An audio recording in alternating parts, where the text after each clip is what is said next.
છોડ ઝાડ છોડવાઈને પડે ને પછી ખેતરમાં પાણી નાખીએ તો આપણું પાક થાય એટલે બધી જ જગ્યાએ પાણીની જરૂર પડે પાણી ના હોય તો શું થાય પક્ષીને પાણી ના આપો તો શું થાય પક્ષી તડફડે મારી મરી જાય ને પછી આ ઝાડવા રહ્યા અત્યારે આ તડકો આટલો પડ્યો છે જોઈને તમે પાણી ના પીવડાવો તો શું થાય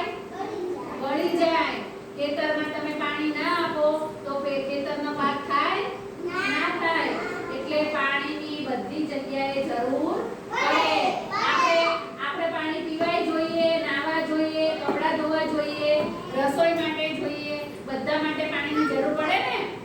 આપણે કપડાં મેલા કેટલા દિવસ કરી રાખીએ સાધના આપણે કપડાં મેલા પહેરીએ તો કેવું થાય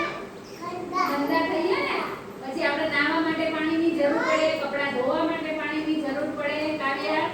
હે એટલે પાણી તો બધા જ પ્રાણી જીવ જંતુ જેટલા છે એટલા બધાને પાણીની જરૂર પડે પાણી ક્યાંથી આવે કૂવામાંથી આવે પણ પહેલા છે ને વરસાદ આવે વરસાદ દ્વારા પાણી રહ્યું ને જમીનમાં જાય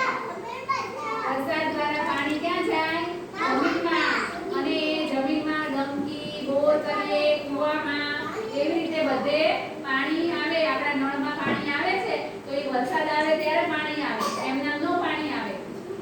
નહેરમાંથી પછી આપણને અહીંયા પાણી આપે એટલે વરસાદ જરૂરી છે એના માટે ઝાડવાના પાણી પીવડાવવું પડે ત્યારે વરસાદ સારો આવે જેટલા બધા મોટા ઝાડવાઓ રહે આપણે ઉગાડીએ ઘરે એના પાણી પીવડાવીએ મોટા થાય એટલે એના દ્વારા વરસાદ આવે એટલે પાણીની બધાને જરૂર